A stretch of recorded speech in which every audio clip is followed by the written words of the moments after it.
Majina yangu naitwa Deodatus Kangu. Mimi ndiye afisa mwandikishaji jimbo la Mpanda mjini.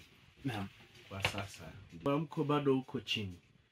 Mwamko bado uko chini kwa sababu tukiangalia figa za uandikishaji kwa kipindi hiki, kwa siku hizi ambazo tumetekeleza hili zoezi, bado ujitokezaji wa watu upo chini. Kwa hiyo kwa kweli tunawahamasisha au tunatoa hamasa kwa wananchi wafike. Kuna ile tabia ya wananchi wetu wa Mpanda wa kujitokeza kwenye vituo dakika za mwisho kabisa. Na hiyo inatuletea tabu sana. Dakika za mwisho kabisa ndio unakuta watu wanajaa kwenye vituo. Alafu mwisho wa siku wengine wanajikuta wanakosa fursa. Lakini siku za mwanzo ambapo kulikuwa kuna nafasi nzuri, kama sasa bado tupo, kuna nafasi nzuri ya kufika kujiandikisha bila kuwa na foleni kubwa na nini, zipo. Lakini mtu anaziacha hizo, anasubiria siku ambapo siku ya mwisho ndo anakwenda kwenye kituo. Na watu wanakuwa wengi na wengine wanakosa hii fursa muhimu sana ya kujiandikisha kwenye daftari. Okay. Sawa, inawezekana kuna mtu ambaye anajiuliza, hata mimi pia najiuliza vivyo hivyo. Mwaka jana watu walijitokeza kujiandikisha, lakini pia mwaka huu kujiandikisha vile vile. Utofauti wa mwaka jana na mwaka huu uko sehemu gani? Mwaka jana zoezi lile tulilolifanya mwezi wa 7, mwaka jana, mwezi Julai. Lile zoezi lilikuwa hasa ndio msingi wa uboreshaji wa daftari lenyewe. Kwa maana ya kwamba unaweza kaona hata tofauti. Kwa sasa hivi vituo vyetu viko katika makao makuu ya kata zetu. Kwa maana ya tunatoa fursa kwa ajili ya wale watu ambao walijiandikisha mwaka jana waweze kupata kuona taarifa zao kama ziko sawa. Lakini pia linatoa fursa kwa wananchi kuona kama wapo wananchi wapiga kura ambao wanapaswa kuondolewa kwenye daftari kwa sababu zozote vile. Ndio maana naita display. Ili mtu yoyote ambaye hana sifa kuwepo kwenye daftari basi aweze kuondolewa. Lakini pia linatoa fursa ya wale watu ambao walikosa nafasi ya kujiandikisha. Basi pia zoezi hili linatoa nafasi kwa mwananchi ambaye hakupata nafasi ya kujiandikisha wakati uliopita, basi anajitokeza na anajiandikisha. Kwa hiyo tofauti wa zoezi hili na lile lililopita ni kwamba lile lililopita lilikuwa kubwa zaidi. Lilikava vituo vyetu vya kutosha 97 almost. Na vituo vilikuwa vimeenea maeneo yote. Kwa hiyo lile lilikuwa linampa fursa kubwa zaidi mwananchi kujiandikisha. Hili la sasa, pamoja na kuwa linatoa fursa ya kuandikishwa na mambo mengine kama yalivyofanyika katika kipindi kile, ndio hili si halina coverage yake sio kubwa kama ile. Lakini kwa nini sio kubwa? Tunaamini kwamba wananchi walio wengi walipata fursa ya kujiandikisha zoezi la awali kwa maana ya mwezi wa Julai mwaka 2024. Na sasa hivi zoezi hili linatoa fursa kwa wale wengine ambao kwa namna moja au nyingine basi hawakupata nafasi ya kujiandikisha. Wanapata fursa sasa ya kujiandikisha, lakini pia kuwaondoa wapendwa wao wengine ambao labda wamefariki au wamefanyaje. Kuna sababu zile ambazo zinampaswa zinamtaka mtu asiwepo kwenye daftari. Kama zipo basi unakwenda unajaza fomu maalum na kutekeleza hilo zoezi. Sasa sifa za huyu mwananchi kujitokeza na kwenda kujiandikisha ama kuboresha taarifa zake upoje, lakini upi umuhimu? Kwa sababu inawezekana mtu labda akawa hafahamu sifa ama hafahamu kabisa na umuhimu wake, ama anafahamu sifa za kwenda kuboresha daftari, kuboresha taarifa zake, lakini haoni umuhimu wa hii kwenda kujiandikisha. Sifa na umuhimu wake upo wapi? Ndugu mtangazaji, tukumbuke kwamba mwaka huu tuliopo 2025 tumebakisha miezi michache sana tunaelekea kwenye uchaguzi. Na uchaguzi huu ni ule uchaguzi mkuu ambapo mwananchi anakwenda kupata fursa ya kumchagua diwani wake, anapata fursa ya kumchagua mbunge wake, lakini anapata fursa ya kumchagua mheshimiwa rais wa nchi wa kuongoza nchi hii kwa kipindi cha miaka 5. Huwezi kwenda kuchagua viongozi hawa niliowataja kama hautakuwa taarifa zako hazitakuwa kwenye daftari la kudumu la wapiga kura na wewe kuwa na kile kitambulisho cha kupigia kura. Kwa hiyo kama mwananchi wa Tanzania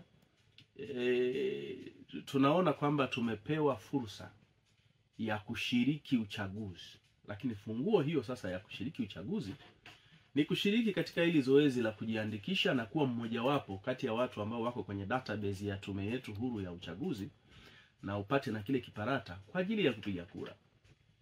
Kwa hiyo ni zoezi muhimu sana, kwa maana hiyo inakupa fursa mwananchi ya kuweza kuchagua viongozi unaowataka.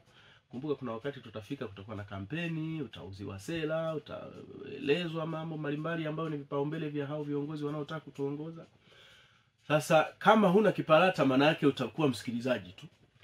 Lakini kama utakuwa na kiparata, basi utasikiliza sera za viongozi, utawapata vizuri, alafu utakuwa pia una maamuzi ya nani unafikiri umweke madarakani aweze kuwa kiongozi wako katika eneo ambalo unaishi, lakini na taifa kwa ujumla, kwa maana Mheshimiwa Rais.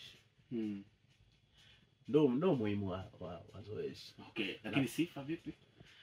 Sifa za kujiandikisha, kwanza uwe una umri wa miaka 18, umefikisha umri wa miaka 18, kwa sababu ni kuanzia miaka 18 at the top na kuendelea.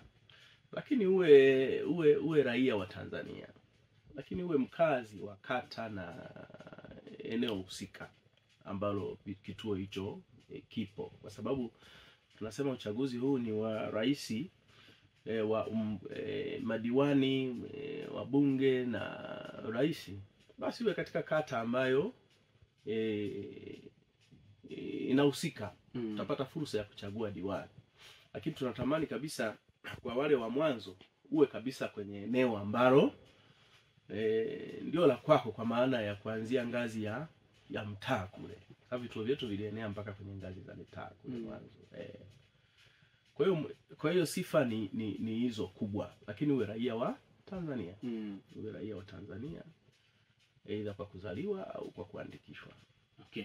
Inawezekana kuna wengine wanachelewa hivi kujitokeza kwenda kujiandikisha, wakitegemea kwamba ikifika tarehe 7 labda wataongeza muda wa kwenda kwenye hivi vituo vya kujiandikisha.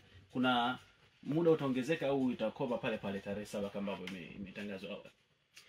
Hakutakuwa na nyongeza ya muda kabisa, kwa sababu tuna zoezi hili kwa mujibu wa Tume Huru ya Taifa ya Uchaguzi linakwenda kwa ratiba.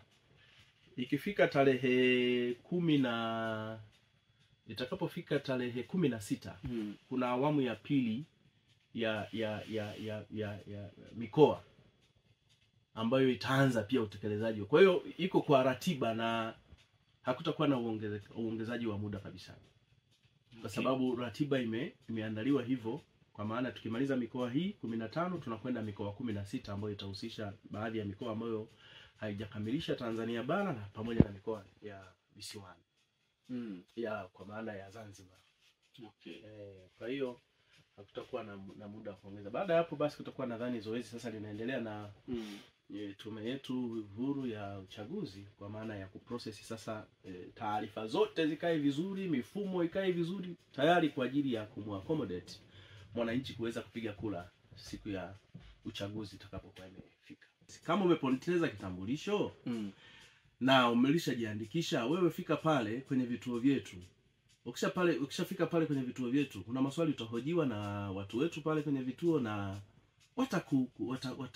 watakuandikisha. Utapata hiyo fursa. Tuko katika muda ambao wewe uliyepoteza kitambulisho, wewe mwenye shida kwenye mbalimbali ambazo zinahusiana na daftari letu la kudumu la wapiga kura, ndio wakati wake huu sasa. Kwa hiyo tufike kwenye vituo kwa ajili ya kuhakikisha tunapata sifa, tunapata vitambulisho vya kupigia kura. Ndio maana kinaitwa kitambulisho cha kupigia kura. Lazima uonyeshe kitambulisho, ndipo taarifa zako ziangaliwe kwenye mifumo, zinaoana vizuri, basi unapewa fursa ya kupiga kura. Kuna huyu anaitwa Maketa amesema kwamba tatizo watu wanaishi mbali na makao makuu ya kata. Kwamba hili zoezi la kuandikisha watu wanajiandikisha kwenye makao makuu ya kata au inawezekana ni kwao? Kama nilivyosema ndugu mtangazaji, zoezi hili mwanzo mwezi wa 7 ule ambao tunaita uboreshaji wa awamu ya kwanza, uligusa kila eneo. kwa maana ya mitaa yote na baadhi ya maeneo mpaka tuliomba tukaongezewa mashine za kutosha ili kukava kila mtu aweze kupata hiyo fursa ya kuandikishwa. Lakini baadhi ya mpaka zoezi linakwisha kujiandikisha. Sasa zoezi hili la sasa lina mahusiano makubwa na ile zoezi la awali. Na ndio maana tumebandika majina ya watu wote ambao ni wapiga kura kwenye kituo husika cha kuandikisha, kile tulichotumia kuandikisha. Majina yamepelekwa kwenye vituo vyote huko, kwenye vitongoji vyote huko ambako watu waliandikishwa. Kwa hiyo kinachotakiwa sasa hivi mwananchi ni kwenda pale, ukahakiki taarifa zako, picha na kila kitu kiko pale na taarifa zako zipo.